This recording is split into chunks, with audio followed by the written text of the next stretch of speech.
Spartans! What is your profession? Moving on, we're gonna go to the greatest match in WWF, WWE history. So many to choose from. I hope everyone done their research. Right, because I forgot to send you guys some of the matches, but because there's one I know that you guys haven't seen, but let's see. Go on, Truth. Start it off. Greatest match in WWE history. So when I was doing my research, I was looking over the matches. I've got my personal favorites. Obviously, The Rock, Stone Cold, WrestleMania 17's in there. I have Undertaker, HBK, both of them, WrestleMania 26 and 27. Or was it 25 and 26? 25 and 26, I think. 25, 26, I think. Yeah. I've got The Rock and Triple H Backlash. But after going through all of them and watching them, yeah, I have to say, and to mention Armageddon, 6-man Hell in a Cell. Biggest star. That was nuts. Biggest star pull that you'll ever see in one match ever. But I have to say, after watching it many, many times, I have to say my favorite match of all time is TLC 3. That was obviously the 3 tag teams, Matt and Jeff, Edge and Christian, Dudley's. But there was one more tag team added, and that was Benoit and Jericho. Oh, yeah. Oh, yeah, I remember this one. And when I saw it again, that match, yeah, from minute 1 to the end was full of so many spots. There was not one moment in that match that had a single lull. You were watching it all the way. Tables were broken. Bodies were sprawled everywhere. People were literally flipping. Benoit actually broke his ribs and dislocated, I think, one of his spine. And he still came back towards the end of the match. Hey, no wonder what happened to that guy happened to that guy. That guy put his body through hell. Jeff Hardy doing his usual, jumping off a 20-foot ladder. The Dudleys were in there doing their thing, 3D through tables. It was, if any of you haven't seen it, go and watch TLC 3. It was on SmackDown, so it wasn't even a pay-per-view match. It was on SmackDown. But for me, watching it, it brings out the most of the Attitude Era for me, because even now when I watch it, I'm hyped. And it's even got the best Devon get the table. It's got the best one because the crowd was in unison. It was good. The only thing that would have made it better is if JR and King called it. I think on the microphone was Michael and Taz. Oh, that's shit. Yeah, that's the only thing that let it down. But in terms of match quality, I have to give it to TLC 3, my favorite of all time. Hey, I remember that match. That match was nothing but chaos. Like, there was just stuff everywhere. Like, when the cameraman, yeah, you got one cameraman and they're cutting to the next one, and they were before everything on the massive tripods that they got now. Yeah, like, man's got it handheld. Exactly. Just running about the gap. It was nuts. I remember that match. That is a good shout. Tooth, for you, tell me, because I know you love your TLC matches. Is your one a TLC match? Do you concur with the Truth, or you got something different for us? Do you know what? I completely forgot about that match until he brought it up. And now I'm like, fuck, that was a great match as well. And the fact that it was a tag team match. You know what I mean? We sometimes forget about tag team matches. But yeah, that was an amazing match, bro. I can't believe that was on SmackDown. Like, I was like, exactly. For real? Is that? But if I'm going to go for a match, it has to be, without a question, like, this didn't even take a lot of thought for me to make my decision. Has to be No Mercy, Triple H versus Cactus Jack, Hell in a Cell match with the stipulation. Do you know what I mean? With the stipulation, Cactus Jack lost, he had to quit. Yeah. And everything about that match, the promo, gas, the build-up, gas, the match itself, gas, the spots in that match. Go, like, bro, he pedigreed him on a pile of fucking nails. They went up to the top. He hit him with a fucking 2x4 wrapped in barbed wire that was set on fire, and then he fucking flicked him through the top of the Hell in a Cell, bro. That match had everything: blood, sweat, tears, gore, and just everything. Like when I won a match, it ticked all the boxes. Not even half ticked. It ticked it fully. It was a title match as well. There was interference from Stephanie. Like everything about that match, bro. So for me, forever, that will be good shout. The greatest match for me, man. Nah, listen, that's a fantastic shout. Yeah. Like, I remember, bro, listen, it's just bringing back memories, bro. Like, that match was crazy because it went on for ages as well. Like, because he kept on going. He just kept on going. Like, Cactus Jack wouldn't stop, and it was just like, because it was the thumbtacks that finished him in the end, didn't it? Yeah. Bruv, that's it. Listen, do you know what's so good about it? Yeah, is that Cactus, I think Mick Foley talked about it afterwards, and he said he was happy about that match because more than anything, it put over Triple H. And obviously at the time, I was like, F Triple H. But then when I look back on it, I'm like, that match is what officially made Triple H from a mid-carder to top of the pile. Because he went through hell. It legitimized Triple H going for literally. Literally. And I think sometimes when we think of the greatest matches, like obviously the ones that come to mind are, you know, The Rock versus Stone Cold and Mankind versus Undertaker and matches like that. But I feel like this one just kind of gets forgotten about. Sometimes it's true. It's true. You know what I mean? But whereas in my opinion, that was for me the greatest match. Like all things considered, it had everything, man, everything.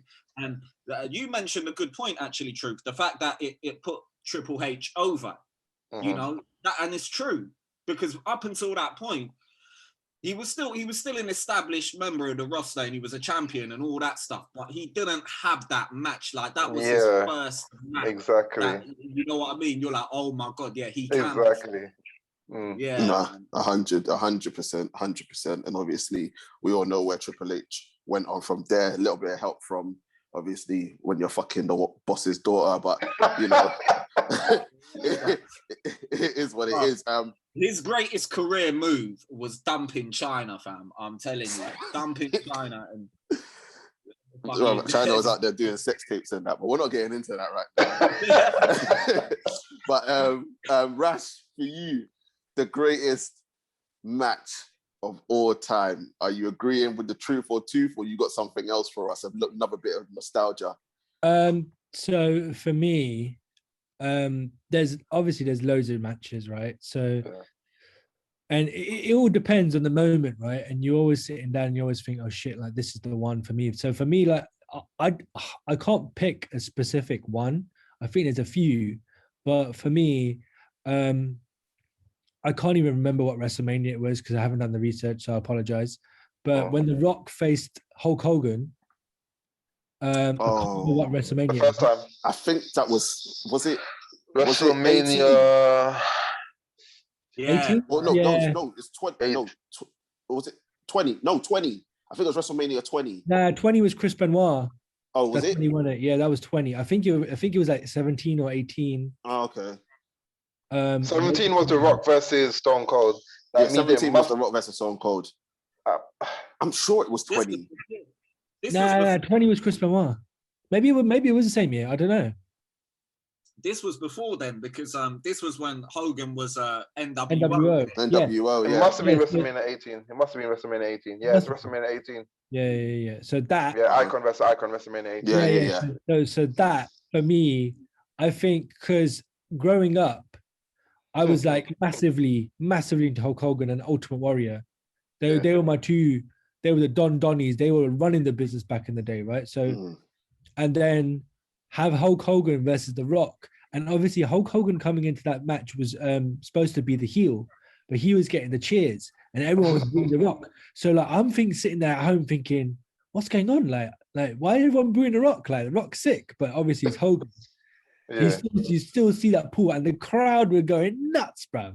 Like you watch that fight again and you see how fucking mad the crowd are entwined in it. And it wasn't the best wrestling match, By no means. Like it was literally like a stick versus a fork. Like that's how cracking the match was, yeah. But it was just the fact that they built the atmosphere, and it was like the path. The atmosphere was electric. It was insane. Like you remember that, and it was like he would just do his like maneuver, and then The Rock would do his elbow drop versus a leg drop, bro. Come on, elbow drop versus a leg drop.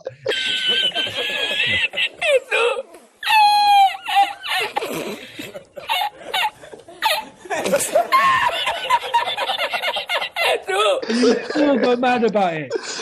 Like you would still be in like in the field when you're in primary school doing a scoop slam and like pretending to do people's elbow drop. And Yes. You always do that shit. Yes. That and the Stone Cold Stunner will legitimize the two moves you do forever. You go up to someone, like, Stone Cold Stunner, like, and then run away. Like, but for me, that match, WrestleMania 18, Hulk Hogan and The Rock, and obviously The Rock versus Stone Cold, WrestleMania 17, for me, goes down without saying is the best. I wouldn't say best wrestling match, because I still think like Brock Lesnar versus Kurt Angle, WrestleMania. That was a good match. That was a good match. What WrestleMania that was, I can't remember. Was it SummerSlam? What was it? No, WrestleMania. I think one was WrestleMania. That match, even the Chris Benoit triple threat match with Triple H and Shawn Michaels, WrestleMania 20, that match for wrestling ability. But for me, what stood out is when Stone Cold turns to the dark side. That shit was like reminiscent of like when Anakin turns to Darth Vader. That was just had symbolic meaning of like, how the fuck is this shit happening? Yeah. Have I woken up in the Twilight Zone? Stone Cold and Vince McMahon shaking hands. Yeah, oh man. Yeah. Just like as a kid, as a youth watching this, I was just like in like shock. Like even I would probably say even more shock than when Brock Lesnar beat Undertaker. I was probably in more shock when Stone Cold. I don't know. We might, if we have time, we might get to best WrestleMania moment. Those two moments might come up. For me, when he's just there, when Vince chucks in the chair, I'm like, what's going on? And you see him hugging him and shit. I'm like, yo, what is it was a shock though. Do you remember how much JR was cussing? Yeah. Cussing. That's what builds it. It's the commentary as well, bro. You don't get that nowadays. Yeah. All these guys are too soft. They can't bleed wrestling. They are bleeding it. Yeah. But for me, bruv, when that handshake happened and they drinking a beer together, I was just like, I look broke, bruv. I was like, The Rock's done. Like, that's it, bruv. The Rock's on the Jack Jones. Like, it's Stone Cold and Vince together. Like, that's it, bruv. The game over. Yeah, that's brilliant. Obviously that match, I don't care what anyone says, that match had the greatest promo video of all time, bro. Man, even watching that now, you get gassed from watching that promo. Limp Bizkit, innit? Was it My Way or the Highway? Yeah. That promo was absolutely nuts. Kids, again, go and watch that promo. Rock versus Stone Cold WrestleMania 17 promo. It's brilliant. That just to mention, I don't actually just finish. I'll say after you. Yeah, but Rash, that's a shout. That is a shout. Obviously, Icon versus Icon, Rock versus Hulk Hogan. That was a massive match. Obviously, again, all the crowd on side as well happened at WrestleMania. We all know the outcome. The Rock ended up winning. And then obviously Stone Cold versus The Rock as well. Truth, you wanted to say something before? Just in the Rock and Stone Cold, I don't know if you guys actually remember the build-up. So from No Way Out to WrestleMania. Yeah.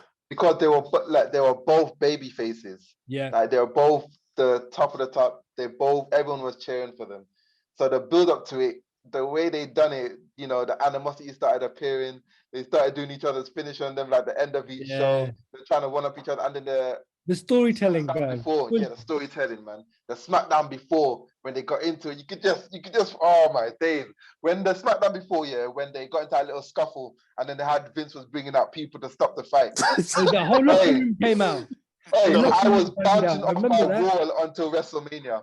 I was going up and down until I didn't know what to do with myself. It was so high. Nah, listen, Yeah, that's a and good that's shout, man. that's how much emotion that this used to get from us when we used to watch this. And But bro, obviously, with going back with that fight as well, you know, when Vince came down, you Yeah. think he's gonna help The Rock. yeah, Everyone I didn't thought even that. know.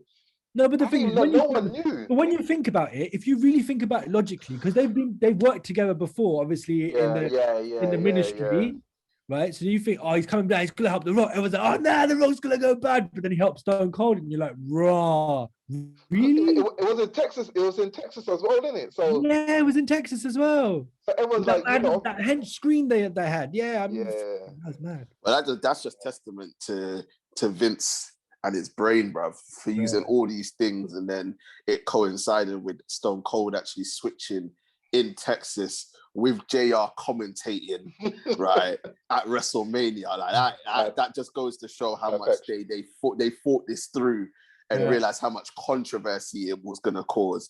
Now that's brilliant. For me, mate, listen, brilliant matches, but I have to go back to the one that's already been mentioned. I don't care. Like, for me, that match will forever stay in my mind, and that is King of the Ring 98, Undertaker versus Mankind, bro. Like, listen. Like, I don't care what anybody says, right? From when you're starting a match on the top of the cell, bruv, right? On the top of the cell. So right there and then, yeah, you're saying, I don't even care about my life no more. From you're trying to start it from the top of the cell. And then obviously we saw what happened. Undertaker threw Mankind off into the announcers table. JR going nuts. You killed him. Oh my God, it's killed him. It's killed him. Mankind being wheeled off on the stretcher, concussed, then coming back, then them going back to the top of the cell, then Undertaker choke slamming Mankind through the cell, in which, yeah, apparently Undertaker said that if it didn't happen exactly the way how it happened, both of them would have went through it and probably would have died from falling off that cell. He said the way that it happened, it was like the Lord was looking over them, because if any slight thing went wrong, they both would have went through, and it would have ended up being a madness, because he didn't even really pick him up. He kind of just pushed him with the choke slam, and he went through. And bro, it had everything. Man's tooth going through his nose, like it was crazy. And just how the truth said that when Triple H fought Cactus Jack, that put Triple H up there. I think that match is what said to people about Mankind. That's when people fell in love with Mankind, because he was just like, I don't care. I'm gonna put my body on the line for anything. And that's what we loved about him. And obviously the Undertaker as well, in any structure the Undertaker's been in, he's got his own matches as well. So having the two of them combined, right? Because like you forget they worked together before. Remember the Boiler Room Brawls? Yeah, Boiler Room Brawls. Boiler Room Brawls. Buried Alive matches. I'm telling you, but that match for me is the one that will forever stay in my mind. For the film, I thought he was dead. I'm not gonna lie. I thought he was dead. I thought that was it. Yeah, like true. Vince came out, everyone came out. I was like, oh, I don't think you know what that match, yeah. You know most matches when you know about the storyline, like even Rock, Stone Cold, you know about the storyline. Hogan, Rock, you know about the storyline. With that match, yeah, after that, I forgot about the storyline. I was just my hand was I was in silence, because I was just wondering what the hell is going to happen next. For the whole match, like I was thinking, what's going to happen next? These guys are just destroying one another, and for Mankind to carry on after twice he shouldn't have. You know, people were telling him to stop. I can't remember who the guy was. One of his boys, I can't remember his name, but he was telling him, look, you can't go on. He had a dislocated arm. His tooth was up in his lip. Like, he was broken. Undertaker's he had a dislocated ankle. I forgot when he got it. I think it's when he dived over the top of the ring. He got his ankle dislocated. They were just walking wounded, man. I'm telling you, but those are the sacrifices that in all these matches that we've mentioned, those are all the sacrifices that were made. Because even in the WrestleMania 17 with The Rock and Stone Cold, bro, Stone Cold peppered The Rock with that chair how many times to try and get him out of there. So these guys be putting their bodies on the line for our entertainment. And it just goes to show how remember, like, he done like bare Stone Cold stunners. The Rock was just kicking out bare, and then he had to go full on machine gun with the flipping steel chair on him, bruv. I'm telling you, bro. Ended his career, bruv. Literally whacking him with the machine flipping chair. I'm telling you. All right, so we all got 4 different matches. What we're gonna do is that we're gonna leave it to you lot in the comment section to come up with your answer. Out of the 4 that we've all put up in the comment section, put which one you believe is the best, or if you got your own, put it in there as well. But in terms of the 4 that we've mentioned, any John Cena answers will not be accepted. What about if we all vote for one that isn't our one? Oh yeah, we can do that as well. We can do that as well. We can do that as well. Yeah, we can do that as well. Let's see which one gets the most. All right. Truth, go first. If I was to vote for one of you guys' ones, yeah, they're all amazing. Like, I'll tell you that from now, they're all amazing. Like, they all have a special spot in my heart when you all brought them all up. The joke is, yeah, I think I would have been okay with The Rock and Stone Cold if you didn't just bring up The Undertaker and Mankind. And then the way Tooth talked about the Triple H and the Cactus Jack one, that was one of the first early pay-per-views I actually watched as well. So that's got a special place as well. I have to just about go for The Rock and Stone Cold. It's just about, like, it just pips it for me because they were both my favorites at the time, and it's got a special place in my heart for me. Fair enough. Tooth? TLC match all day, every day, bro. Because that was my thing. I loved watching that kind of wrestling. When they got all the weapons out and do it. So all day, every day. I'm not taking anything away from the rest of the matches. They were all good. To be fair, I think the worst one was the one you mentioned, TJ. The Mankind Undertaker. Piss off. For reasons which I'll get into later, because Undertaker is shit, bruv. He's just overrated. My days, bro. Foley carried the listen. We're not gonna listen to your blasphemy. Hey, Rash for you. Which Foley one? Carried that fight, bruv. But yeah, for me, TLC, man. I gotta go with Mick Foley and Undertaker. I don't know what Tooth is on, bruv, but that fight and that match in itself is up there, if not in the top 3, if not the best. I again, not for wrestling purposes, but just for sheer life over death, you might say. Because up until now, there hasn't been a fight where I can say that's like literally Mick Foley went in there. To be honest, I don't know what state of mind he might have been in. Like, the man could have. No, I'm being serious. I'm being very serious, bruv. Like, he could have gone in there. He could have been majorly depressed. He could have been like, look, fuck it. If I'm gonna go out, I'm gonna go like this. So, but that's how he was, though. Like, Mick was like, he was. But like, you got to be in that state of mind where you think, look, if I set myself on fire and chuck myself into this car, if I die, I die. Yeah, literally, he was like that, bruv. And you can't. So for me, like, that is up there. But like, I don't know, man. Like, there's so many, bruv. Even like, there's so many. I'm telling you, good like not even just down for storytelling and the crowd and the atmosphere and the way it made you feel, whatever. Right? There's so many little fights. Like, we're forgetting about all the Eddie Guerrero, all the Kurt Angles, the Brock Lesnar's. I know. There's so many. The Chris Jerichos, the Benoits, the Rey Mysterios, the Randy Ortons, like maybe even John Cena, you can say, yeah, because he did hold it down, even though like there's a different era. But like, all these guys had some serious abilities, and they all did sick. So you got to give it up to them for holding it down. But yeah, there is no fight that's better than Rock Stone Cold. Sorry, for me, that has to. Everything in that fight happened. Everything. There was blood. There was stealing each other's finishing moves, because up until then, no one really did it. you know. No, So you it's didn't true. really see people stealing other people's finishing moves. Yeah. So it was only The Rock and Stone Cold who were that big, who think, you know what, I can fucking do your shit because I'm as big as you or the biggest, right? You wouldn't see man's rocking out a tombstone. Only up until later on they started doing it, but I didn't see people doing it then. So yeah, I don't know. It comes down to who's gonna Um, pick. for me, I'm probably gonna go with. Yeah, I'm gonna probably. Russ convinced me, bruv. Russ convinced me. Yeah. He's convinced me. The Rock and Good. Stone Cold. Fair enough, For man. me, I've had everything. it did have everything. It did have everything. Rock and Stone Cold for me. Yeah. I'll That go with promo that. video. Come on, that promo video. That promo video alone could have is so Like, good. But all 4 matches mentioned were great. I'm not gonna. yeah, true. I'm not fantastic. gonna stand there and say anything is wrong. To be honest, like Nah, no, there was no right and wrong in this. Like all No, 4 no. matches were Yeah. absolutely excellent. It's just fine margins. That's all it is. Fine margins in this one. But yeah, we got to move on.